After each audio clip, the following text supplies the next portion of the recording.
आज की इस लेक्चर से हमने फाइनेंशियल रिपोर्टिंग की दुनिया का one of the complex, one of the detailed और one of the lengthy accounting के स्टैंडर्ड स्टार्ट करना है, जिसका टाइटल है IFRS 9 फाइनेंशियल इंस्ट्रूमेंट। जितने भी अकाउंटिंग के स्टूडेंट्स हैं या जितने भी अकाउंटिंग की फील्ड से रिलेटेड प्रोफेशनल लोग हैं, अगर आप उनसे इंक्वायर करेंगे तो ये फाइनेंशियल इंस्ट्रूमेंट का ही अकाउंटिंग स्टैंडर्ड है जो कि अकाउंटेंट्स को सबसे ज़्यादा टफ टाइम दे रहा होता है। रीज़न बीन कि ये इतना ज़्यादा डिटेल्ड या इतना लेंथी अकाउंटिंग के स्टैंडर्ड्स हैं और इसमें इतने सैकड़ों रूल्स और सैकड़ों प्रिंसिपल्स हैं जो कि हमने अपने अकाउंटिंग प्रोफेशन में कवर करने होते हैं, जो कि इस स्टैंडर्ड को काफ़ी मुश्किल, काफ़ी कॉम्प्लेक्स बना देते हैं। लेकिन लकीली कैफ लेवल पे फाइनेंशियल इंस्ट्रूमेंट का बड़ा ही लिमिटेड सा पोर्शन, हार्डली 5 से 10% पोर्शन ऐसा है जो कि आपके कोर्स का पार्ट बनाया गया है, और फिर जो रिमेनिंग पोर्शन है फाइनेंशियल इंस्ट्रूमेंट के एरिया का, वो इंशाल्लाह आप CA फाइनल लेवल पे कवर करोगे।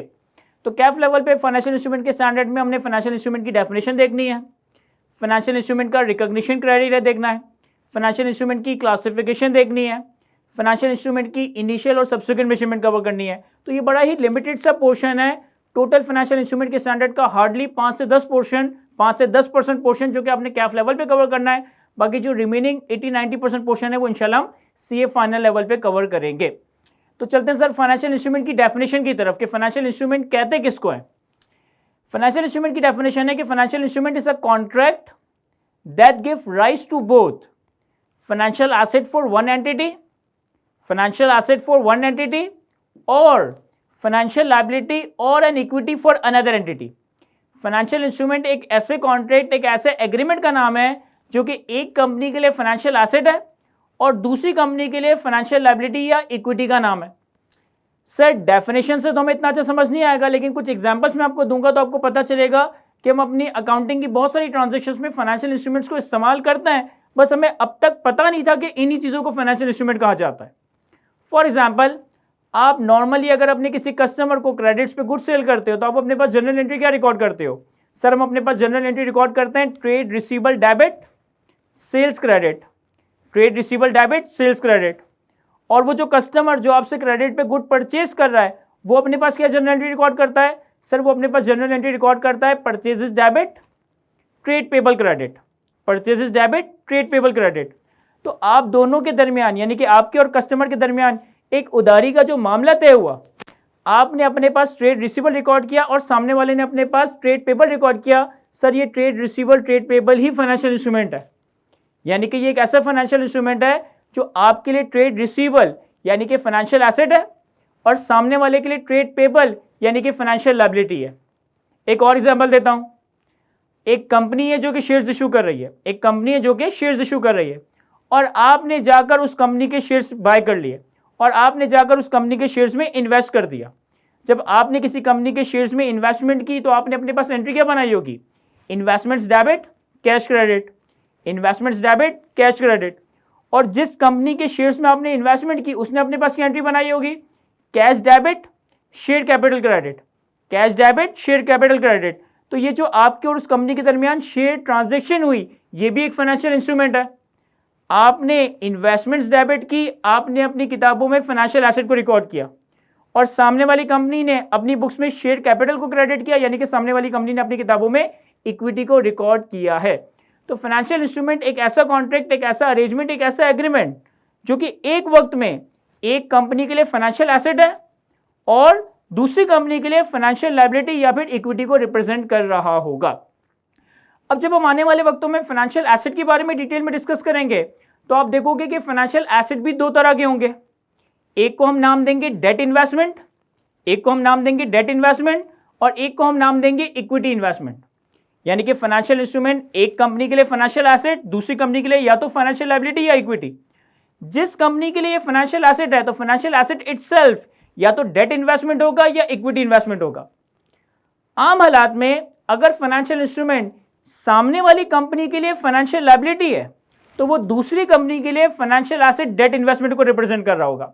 मैं रिपीट करता हूं, आम हालात में अगर एक फाइनेंशियल इंस्ट्रूमेंट एक कंपनी के लिए फाइनेंशियल लायबिलिटी है तो वो दूसरी वाली कंपनी के लिए फाइनेंशियल एसेट डेट इन्वेस्टमेंट होगा। और आम हालात में अगर एक फाइनेंशियल इंस्ट्रूमेंट एक कंपनी के लिए इक्विटी है तो वो दूसरी वाली कंपनी के लिए फाइनेंशियल एसेट इक्विटी इन्वेस्टमेंट को रिप्रेजेंट कर रहा होगा। अब मैं इसे एक एग्जांपल से समझाता हूं तो ये समझ आएगा कि ये क्या खिचड़ी चल रही है financial asset debt investment equity investment के हवाले से। देखें, फॉर एग्जाम्पल आज की तारीख में आपके पास कोई बहुत ही अच्छा बिजनेस आइडिया आ जाता है, आपके पास कोई बहुत ही अच्छा एक कंपनी बनाने का प्लान आ जाता है। अब आपने एक बिजनेस स्टार्ट करना है, आपने एक कंपनी बनानी है।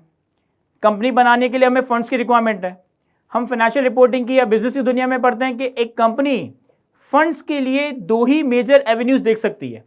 वैसे तो फंड्स अरेंज करने के लिए हमारे पास 10 तरीके हैं कि हम अपना पैसा इन्वेस्ट कर दें, हम बैंक से बोरिंग ले लें, हम किसी जाने वाले से लोन ले लें, हम 10 डिफरेंट तरीकों से लोन या पैसा इकट्ठा कर सकते हैं। लेकिन इन सारे तरीकों को मेजर दो कैटेगरीज में बाइफरकेट किया जाता है। Number 1 equity and number 2 liability. अगर आपने कोई बिजनेस स्टार्ट करना है, अगर आपने कोई कंपनी स्टार्ट करनी है, तो उस बिजनेस के लिए, उस कंपनी के लिए फंड्स दो मेजर सोर्सेज से आते हैं कि या तो पैसा इक्विटी से आ रहा होगा या पैसा लायबिलिटी से आ रहा होगा। फॉर एग्जाम्पल, अगर आप अपनी कंपनी में पैसा रेज करने के लिए शेयर्स इशू करते हो, ऑर्डिनरी शेयर्स इशू करते हो, तो ये आपने इक्विटी का पैसा इकट्ठा किया।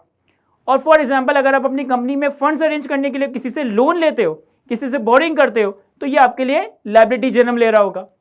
अब यही अरेंजमेंट, ये जो आपने इक्विटी की मद में पैसा इकट्ठा किया, ये जो आपने लायबिलिटी की मद में पैसा इकट्ठा किया, ये फाइनेंशियल इंस्ट्रूमेंट है। जब आपने लोगों से इक्विटी की मद में पैसा इकट्ठा किया, तो जिन लोगों ने आपकी कंपनी की इक्विटी में इन्वेस्ट किया ना, उन लोगों के लिए ये फाइनेंशियल एसेट इक्विटी इन्वेस्टमेंट है। और जिन लोगों से आपने बोरिंग्स की, जिन लोगों से आपने लायबिलिटी की मद में पैसा लिया, उन लोगों के लिए ये फाइनेंशियल एसेट डेट इन्वेस्टमेंट को रिप्रेजेंट कर रहा होगा।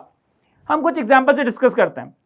एक एग्जांपल तो हमने देखी कि अगर मैं किसी कस्टमर के साथ नॉर्मल क्रेडिट सेल परचेस कर रहा हूं, तो मैं अपने पास ट्रेड रिसीवेबल रिकॉर्ड कर रहा हूं, कस्टमर अपने पास ट्रेड पेबल रिकॉर्ड कर रहा है। कस्टमर के पर्सपेक्टिव से ट्रेड पेबल एक फाइनेंशियल लायबिलिटी है, कस्टमर के पर्सपेक्टिव से वो ट्रेड, मेरी तरफ ट्रेड पेबल एक फाइनेंशियल लायबिलिटी है, तो मेरे पर्सपेक्टिव से ये ट्रेड रिसीवेबल एक फाइनेंशियल एसेट डेट इन्वेस्टमेंट को रिप्रेजेंट कर रहा है। हमने सेकंड एग्जांपल देखी कि आपने अपनी कंपनी के लिए, आपने किसी और कंपनी के शेयर्स में इन्वेस्टमेंट किया, आपने किसी और कंपनी के ऑर्डिनरी शेयर्स बाय किए, तो सामने वाली कंपनी की पर्सपेक्टिव से शेयर कैपिटल क्रेडिट हुआ था, सामने वाली कंपनी के पर्सपेक्टिव से इक्विटी रिकॉर्ड हुई थी, तो आपके लिए ये फाइनेंशियल एसेट इक्विटी इन्वेस्टमेंट को रिप्रेजेंट कर रहा होगा। ये दो एग्जांपल्स हमने बिल्कुल स्टार्ट में डिस्कस की थी। और भी कुछ एग्जांपल्स देखते हैं। फॉर एग्जांपल, आप किसी बैंक से लोन लेते हो, आप अगर किसी बैंक से लोन लोगे, तो बैंक अपने पास cash credit, loan to customer debit कर रहा होगा। बैंक अपने पास लोन टू कस्टमर डेबिट और कैश क्रेडिट कर रहा होगा। और आप अपने पास ये एंट्री रिकॉर्ड करोगे, cash debit bank borrowing credit, cash debit bank borrowing credit. तो आपने अपने पास बैंक बोरिंग यानी कि लायबिलिटी क्रेडिट की, फाइनेंशियल लायबिलिटी रिकॉर्ड की। बैंक अपने पास जो लोन टू कस्टमर रिकॉर्ड कर रहा है, बैंक के पर्सपेक्टिव से ये लोन टू कस्टमर एक फाइनेंशियल एसेट है, एक डेट इन्वेस्टमेंट को रिप्रेजेंट कर रहा है। इसी तरीके से फॉर एग्जांपल, आप अपनी कंपनी के लिए पैसा इकट्ठा करने के लिए डिबेंचर्स इशू करते हो, सुकूक इशू करते हो, बॉन्ड इशू करते हो, टीएफसी इशू करते हो। तो आपने डिबेंचर, बॉन्ड, सुकूक, टीएफसी इशू करके लोगों से पैसा लिया, आपके लिए ये सारा पैसा फाइनेंशियल लायबिलिटी को रिप्रेजेंट करेगा। और जो लोग आपके कंपनी के डिबेंचर्स बाय कर रहे हैं, जो लोग आपकी कंपनी के टीएफसी, सुकूक, बॉन्ड्स बाय कर रहे हैं, आपकी कंपनी में इन्वेस्ट कर रहे हैं, उनके लिए ये पैसा फाइनेंशियल एसेट है, डेट इन्वेस्टमेंट है। इवन अगर हमारे पास किसी कंट्री की करेंसी नोट्स है ना, इवन कि अगर हमारे पास किसी कंट्री की करेंसी नोट्स है ना, तो ये भी एक फाइनेंशियल इंस्ट्रूमेंट है। भाई फॉर एग्जांपल कि मेरे पास 5,000 रुपए का एक नोट है। अब ये 5,000 रुपए का नोट मेरे पर्सपेक्टिव से मेरा एक एसेट है कि 5,000 रुपए का सासा है, और गवर्नमेंट ऑफ पाकिस्तान के पर्सपेक्टिव से एक ऑब्लिगेशन है कि गवर्नमेंट ऑफ पाकिस्तान रिस्पॉन्सिबल है कि मुझे 5,000 की वैल्यू के इक्विवेलेंट गोल्ड या कोई भी और चीज प्रोवाइड कर रहा होगा। तो आप किसी कंट्री की जो करेंसी नोट्स बाय करते हो, करेंसी नोट्स एक्वायर करते हो, ये भी एक फाइनेंशियल इंस्ट्रूमेंट है, क्योंकि आपके लिए वो करेंसी नोट आपका असासा, आपका एसेट, आपका फाइनेंशियल एसेट है। और जिस गवर्नमेंट का वो नोट है, उस नोट के बैक पे गवर्नमेंट जिम्मेदारी लेती है कि जब कभी फ्यूचर में या कभी भी अनफोर्चुनेट सिचुएशन में गवर्नमेंट आपको इस नोट की वैल्यू के इक्विवेलेंट कोई गोल्ड या कोई और वैल्यूएबल चीज प्रोवाइड कर रही होगी। इसी तरीके से एक टर्म हमने बड़ी कॉमन सुनी होगी, प्रेफरेंस शेयर्स। अब प्रेफरेंस शेयर्स की प्रैक्टिकली मल्टीपल तरह से क्लासिफिकेशन हो सकती है। प्रेफरेंस शेयर्स रिडीमेबल, इरिडीमेबल हो सकता है। प्रेफरेंस शेयर्स कन्वर्टेबल और नॉन कन्वर्टेबल हो सकता है। Preference shares cumulative, non cumulative हो सकता है। Preference shares participatory, non participatory हो सकता है। ये मल्टीपल तरह से प्रेफरेंस शेयर्स की क्लासिफिकेशन की जा सकती है। अगर हम बात करें रिडीमेबल या नॉन रिडीमेबल प्रेफरेंस शेयर्स की, तो रिडीमेबल या नॉन रिडीमेबल प्रेफरेंस शेयर्स भी फाइनेंशियल इंस्ट्रूमेंट है। अब फॉर एग्जांपल कि आपकी कंपनी ने पैसा रेज करने के लिए रिडीमेबल प्रेफरेंस शेयर्स इशू किए, आपकी कंपनी ने पैसा रेज करने के लिए रिडीमेबल प्रेफरेंस शेयर्स इशू किए और लोगों से पैसा इकट्ठा किया। रिडीमेबल का मतलब होता है रीपेबल, रिडीमेबल का मतलब होता है रीपेबल, जिसकी कोई ना कोई फिक्स्ड मैच्योरिटी डेट होगी। 2 साल के बाद, 5 साल के बाद, 10 साल के बाद कोई ना कोई फिक्स मैच्योरिटी डेट होगी कि 2, 5 या 10 साल के बाद आप वो पैसा रिटर्न कर दोगे। तो अब रिडीमेबल प्रेफरेंस शेयर्स आपकी कंपनी के पर्सपेक्टिव से फाइनेंशियल लायबिलिटी है, और जिस बंदे ने आपकी कंपनी के रिडीमेबल प्रेफरेंस शेयर्स बाय किए उसके लिए ये फाइनेंशियल एसेट डेट इन्वेस्टमेंट है। लेकिन अगर हम बात करें इररिडीमेबल प्रेफरेंस शेयर्स की, इररिडीमेबल प्रेफरेंस शेयर्स का मतलब है नॉन रिपेबल प्रेफरेंस शेयर्स, यानी कि वो कभी भी कंपनी रिपे नहीं करेगी अनलेस कि कंपनी वाइंड अप या लिक्विडेट हो जाए। तो अगर आपकी कंपनी ने लोगों को इररिडीमेबल प्रेफरेंस शेयर्स इशू करके लोगों से पैसा लिया तो आपकी कंपनी इसे एज अ इक्विटी रिकॉर्ड करेगी। और जिन लोगों ने आपकी कंपनी के इररिडीमेबल प्रेफरेंस शेयर्स बाय किए, जिन लोगों ने आपकी कंपनी के इररिडीमेबल प्रेफरेंस शेयर्स में इन्वेस्टमेंट की, उन लोगों के लिए फाइनेंशियल एसेट इक्विटी इन्वेस्टमेंट को रिप्रेजेंट कर रहा होगा। तो आई होप कि डेफिनेशन आपको अच्छे से क्लियर होने लगी होगी। फाइनेंशियल इंस्ट्रूमेंट का मतलब है एक ऐसा कॉन्ट्रैक्ट, एक ऐसा एग्रीमेंट जो एक कंपनी के लिए फाइनेंशियल एसेट है, दूसरी कंपनी के लिए या तो फाइनेंशियल लायबिलिटी या फिर इक्विटी को रिप्रेजेंट कर रहा है। फाइनेंशियल एसेट इटसेल्फ या तो डेट इन्वेस्टमेंट होगा या इक्विटी इन्वेस्टमेंट होगा।